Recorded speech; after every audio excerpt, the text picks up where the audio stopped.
Not me thinking he like called her a cute Italian name. he said Camina. I was like, oh, that's so cute. It literally means walk. Here I am like, aw, a term of endearment. It means walk. Hi guys, welcome back to my channel. I just asked on Instagram for you guys to tell me some books that you rated 5 stars, but you didn't expect them to be 5 stars. And now we're going to the bookstore so I can buy some. I think I'm gonna buy 5. Should I go to the used bookstore?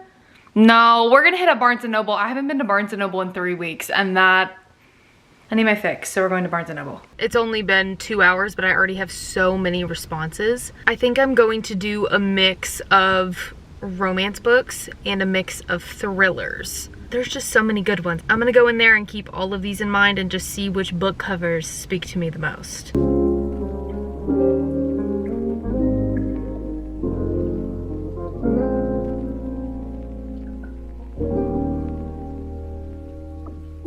I got 4 different books at the bookstore. It seems like we're going to be reading 2 thrillers and either 2 romances or 3 romances. I got The Housemaid. So many people said that they rated this book 5 stars and they did not expect it to be that good. This is a thriller. The other thriller that I got is The Silent Patient. This is a very popular book and I've been putting it off for a really long time, but I do know this is about a lady who kills her husband and then she's just silent after she like him. The next one, I have never at my Barnes & Noble in East Texas seen an H.D. Carlton book in stores. I always thought it was because they are a little too conservative and they would never actually order it, but today I saw 2 different H.D. Carlton books. I saw Does It Hurt? And I also saw Hunting Adeline.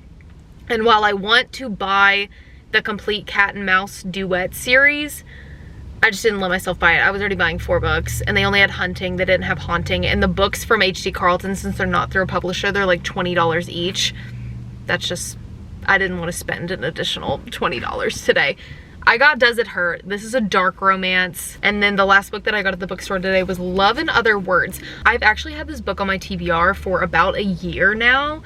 The only reason why I didn't buy it and read it previously was because I've been on the lookout for the original cover. It looks like this. I like this cover way better than I like this one, but I went ahead and caved because multiple people said they rated this book 5 stars, and I want to read it because the special edition of the book came out and it's so adorable, so I'm hoping I'm in love with it, so I have an excuse to buy the special edition that just came out. We're starting with Does It Hurt? We're gonna read it on my Kindle because I don't feel like holding a physical book. Fugitive. All I know about this book is that she steals someone's identity. God, listen, I support women's rights, but I also support women's wrongs. To be completely honest, I kind of thought she was lying about being a fugitive. She's for real. Like, if they catch her where she's at, they will return her to the US authorities. I thought she was just joking, like she just did something a little silly. No, like she's a fugitive. That like makes sense why she steals someone's entire identity. Things are clicking. People who like con other people or steal identities, you know, I kind of want to watch a documentary on that because I don't understand how it works and how you do it. I don't get it. Can't be that hard, can it? God, he's mean. Why do I like it? Girl, me. Oh my God, why is it so funny? Oh my God, I have to update my Goodreads with that one. So, fun fact about me, the ocean is like my biggest fear. Not the shore, obviously. I can go to the shore, hang out, maybe swim like 4 feet deep, but anywhere further freaks me out, and the thought of going on a boat on an ocean, doesn't work for me. I prefer a lake where I can see the edges or I know there is surrounding land, you know? Because knowing my luck, I feel like I'd get stranded and then a big storm would come. And have you seen those TikTok videos where the boats are in the middle of the ocean, like whatever they travel for something, and they come into a storm and there's those huge waves? I don't understand how boats work, for one. Like when it comes, how do they not go? I don't get it. I don't get how they don't, the water and the huge waves don't drown the boat. It doesn't make any sense to me. And because of that, I guess it's because I don't understand.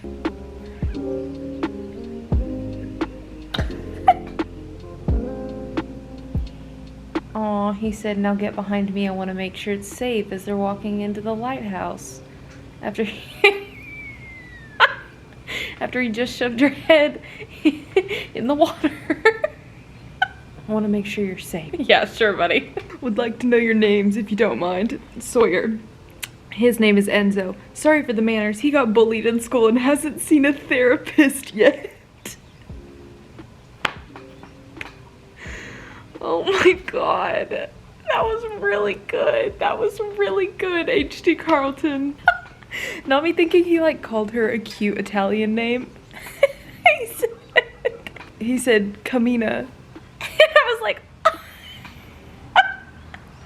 oh, that's so cute. It literally means walk. Here I am like, aw, a term of endearment. It means walk. I'm 75% into the book. And all I can think is these people are just trauma bonded. They're just trauma bonded. That's why they're in the... My brain just can't wrap around the fact that they like each other, you know? I mean, I know this is an enemies to lovers romance, but my brain just can't. Other than the trauma bonding, it's a very easy read. I don't think it's going to be a 5-star read for me. It's probably going to be either 3.5 or 4 stars. Probably 4 stars at least. You know that movie with Blake Lively where she's like stuck on a buoy or something and there's sharks like going around her? It gives me the same energy as that movie, but different. It's just the sharks and the adrenaline, really. Dude, literally, I'm finishing chapter 29 right now, and that's when I decided to pull out my camera. And then I was like, you know what, let me just finish the last 2 pages before I turn my camera off. Holy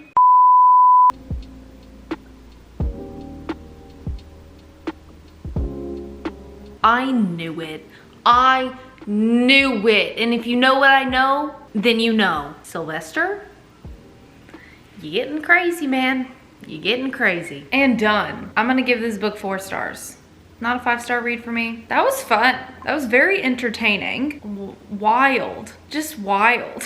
Little summary of the entire book without giving any spoilers for anybody who is just watching this to get an idea of books to add to their TBR. Sawyer is kind of running away from her old life. She steals identities because she's on the run from the police because she's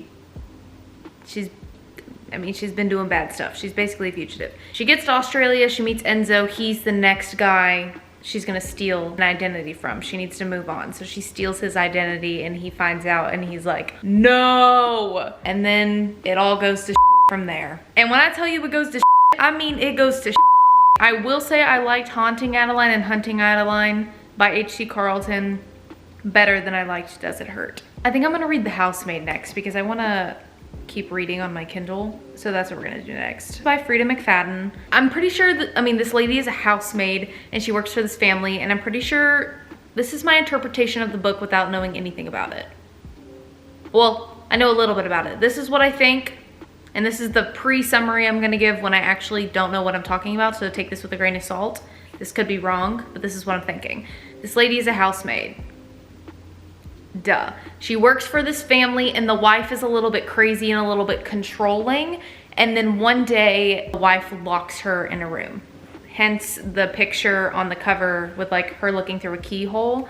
She like goes into a room and then she realizes she got locked in. I already love how this author gets to the point. I'm only 5% in. Sometimes I enjoy when authors give a little bit of a backstory, but most of the time I don't care. I can just give me the context clues and I can figure out what the heck is going on.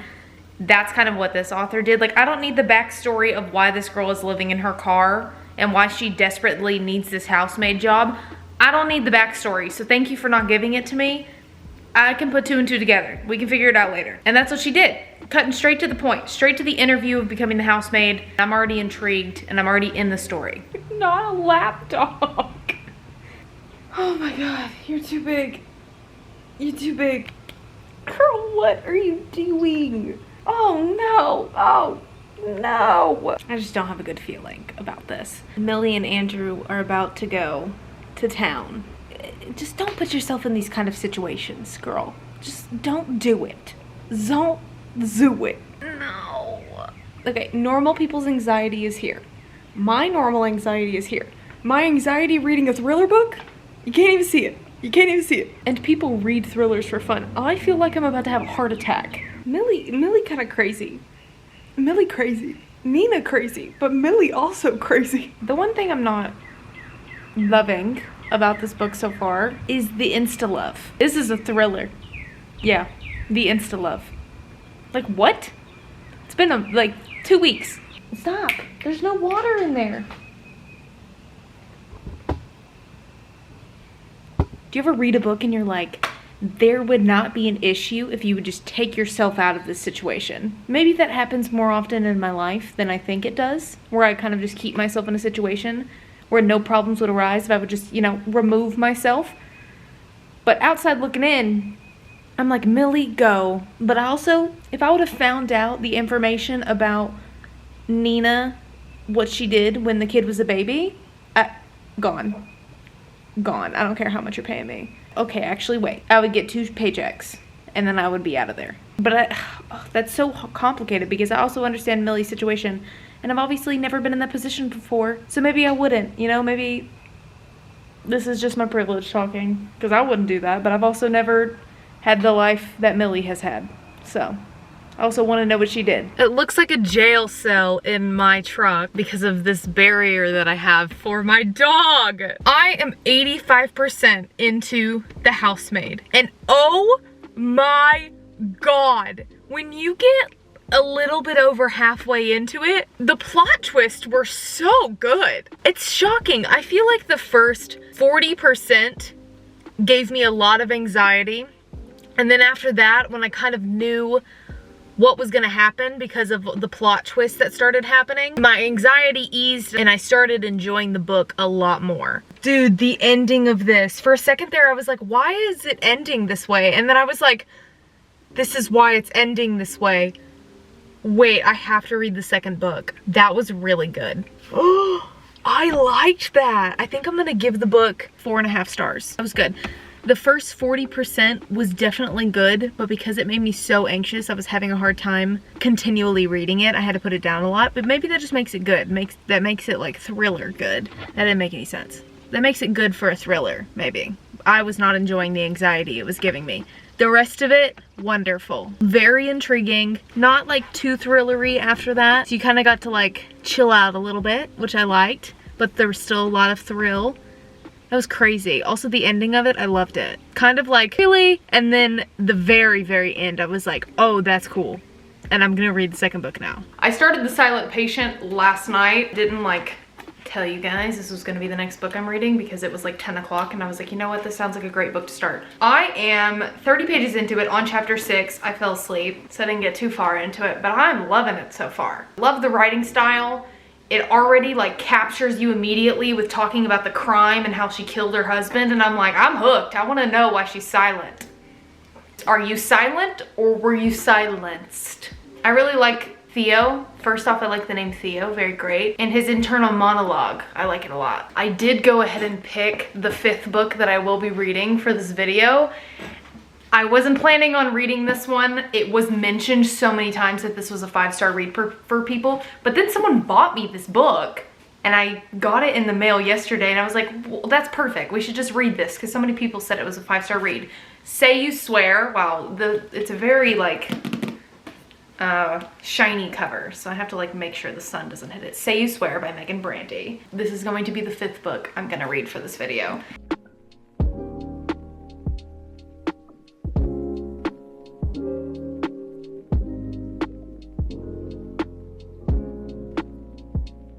I really like how this author discusses we are all a product of maybe our family or the people around us, especially as a child growing up. And he also discusses from the main character's point of view how like psychological wounds on children, they can manifest later in adulthood. And for him, he talks about how like he was pretty much abused as a child, but he got help. Whereas like these other people who are criminals nowadays or have done something really bad, they may have the same psychological wounds that he had, but they didn't get the help like he did. Oh, wow. Okay, I'm way over halfway now. I have 30 pages left of the book. I'm really liking it so far. Every time I mention that I'm reading this book, there's two ends of the spectrum. There's the people that are like, oh my gosh, I freaking love that book. And then there's so many comments on my TikTok where people keep saying, that is the book I've ever read, or I hate that book, or they're just like so harsh. And I'm like, calm down, calm down. I'm not done reading the book, so stop. I don't want, stop. Stop, I don't care. That's something I really don't like. I hate when people, when I discuss that I'm reading a book on the internet, or I say I liked a book, and people automatically comment, I hated that book. I hate that author. It's like, oh my God, calm down. First off, there's a better way to go about this, right? How about we rephrase that? You could just be like, oh, I read that book and it didn't work for me. I don't need to know that you hated the book. I really don't care. But I do respect your opinion if you go about it in a good way, you know? Like I said, I'm almost 300 pages into the book. The writing style of this is so easy to track with. I fully understand what's going on, and I can't always picture things that are going on in my head. My brain just doesn't work that way, but I feel like I'm close to picturing everything that's going on, and I can kind of visualize it a little bit. How did that happen though?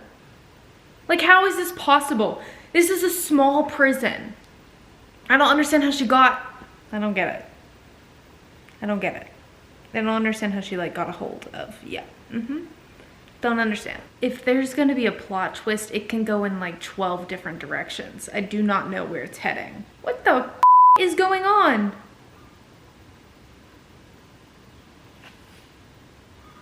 What? Oh my God. I did not see this coming. What the actual heck? We have one chapter left. Dude, that plot twist like actually just completely left my jaw dropped. Wow, that was really good.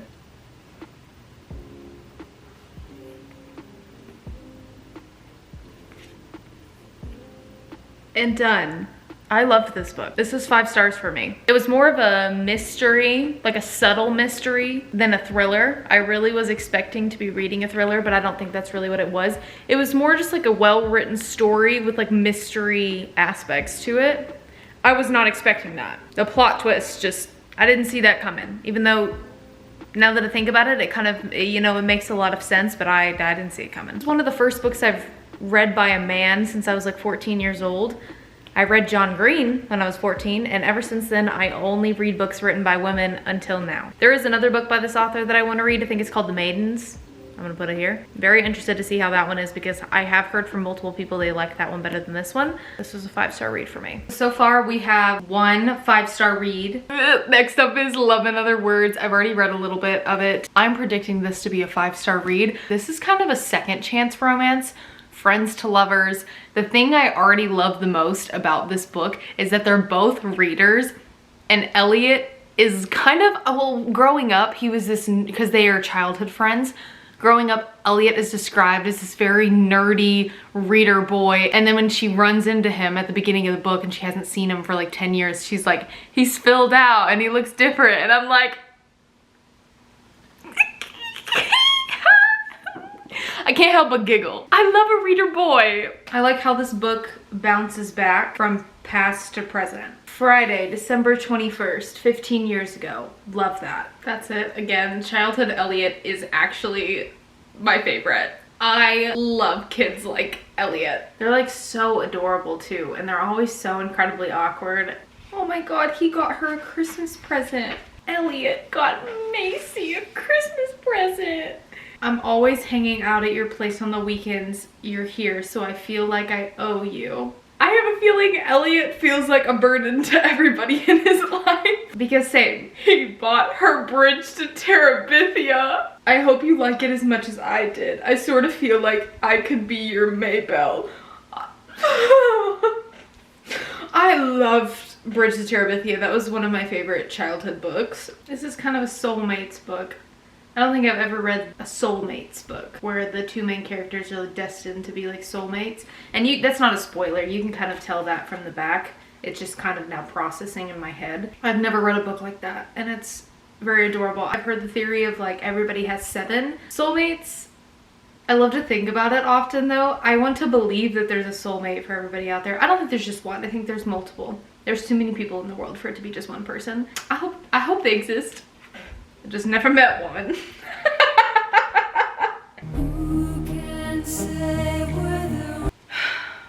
I want a childhood love. I want a soulmate. I sound like a toddler. It's okay that I don't have a childhood love soulmate who comes back into the picture randomly after 10 years and I'm like, I'm 300 pages into this book and I love it so much. It's ranking up there with Beach Read at the moment, and Beach Read is my favorite book ever. Well, actually it's tied with Happy Place at the moment because I loved that book as well. Elliot saw her after they didn't speak for 10 years. I haven't gotten to the part of what happened to them previously, and this isn't a spoiler. I mean, it's on the back, you kind of know. But when he saw her, he was like, you're it. It's been 10 years, but I still know you're my soulmate and you're it. I want to be so sure. Oh, to just know. To just know. Oh my god.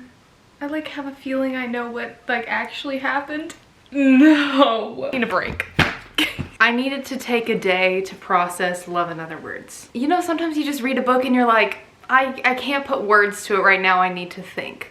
And I did. I'm gonna rate this book 4 stars. It's like in between like and love. I feel like if I have met my soulmate, or if I would have already met my soulmate and kind of understood their viewpoint a little bit more, I wouldn't have thought the ending was a little bit rushed. I kind of wish we could have seen a little bit more, just my opinion. But overall, I really liked the book. This writing style, I'm pretty sure I already mentioned this. If I didn't, I'm gonna repeat myself. The writing style of this and the way this book made me feel throughout reading all of it made me feel the same way I would reading an Emily Henry book, which is why I love Emily Henry's writing. So I definitely recommend this book. And it was just really cute and cozy. I feel like this is the perfect winter book. Or if you're ever reading in a cabin somewhere, then this would be great. If I saw Elliot on the streets, it would be love at first sight. I can tell you that. Now time to read the last book. Let me grab it. Say You Swear by Megan Brandy. I've heard so much about this book, but I do not know what it's about still. 4 years I've dreamt of what college life could bring. And while some things changed, there was always one constant. It didn't matter how wild I allowed my imagination to run, it always led me to the same place in the end. It led me to him. Oh my god! My future was clear and he was it until suddenly he wasn't. He wasn't. And now I'm a shell of who I was on a path too blurry to follow, and I see no way out, no way up. They say first loves last forever. That's exactly what I'm afraid of. I'm kind of nervous. 18% into Say You Swear, and it's easy to read so far, but I can't say I'm loving it. It's talking so much about death, and it would be different if it was like 1 or 2 people's deaths, but they've talked about, I'm not even kidding you, like 5 different people that have died, and it's just like, it's like too much, in my opinion. And it's not even that it's heavy, it's just like, oh my gosh, another one? Another one? This is just too real! These issues, along with everyone dying, I just feel like I'm not escaping reality. I feel like this is like I'm real. How does he know? He just knows. This man just knows. He's like looking at her and he literally could read her like a book. That is my biggest fear. I kind of love him. He brought Excedrin the morning after, and he told her to drink water. I think I'm in love. Noah didn't only come here to check on me, he came to take care of me. I'm in love. Are you in love? I'm in love. I'm 60% through Say You Swear. I'm such a people pleaser, god damn it! I'm not liking it, and I feel really bad saying it. And also, you know, when everybody likes a book and everyone tells you how much they love a book and you read it and you're just not getting it, I mean, maybe it's right book, wrong time, or maybe it's just not your taste, and that's okay. When that happens to me and everybody else likes it, I'm like, what is wrong with me? But then I'm like, okay, nothing's wrong with you. Nothing's wrong with you. You're fine. It's just not your taste. But now I feel left out. I hate love triangles, let me say that. So that's also, that's probably the reason why I don't like it. But for a while there wasn't really anything super love triangle-y, so I thought it would be fine. It's not. I haven't even really gotten to the sad stuff yet, and I'm trying to decide if I want to continue or if I want to DNF it, because that's how much I'm not enjoying myself. No, I wanted to like this book so bad. The only love triangle I can tolerate is the one from Hannah Montana. Jesse and Jake. That's it. That's the only love triangle. I don't even remember who she picks. I'll put the name here. That's the only love triangle I have ever been able to handle. Any other books with love triangles in it, I just couldn't do it. That is my least favorite trope. Normal people's least favorite trope is like pregnancy trope. I like the pregnancy trope more than I like a love triangle. No. What a great idea to put in a book. But what the f?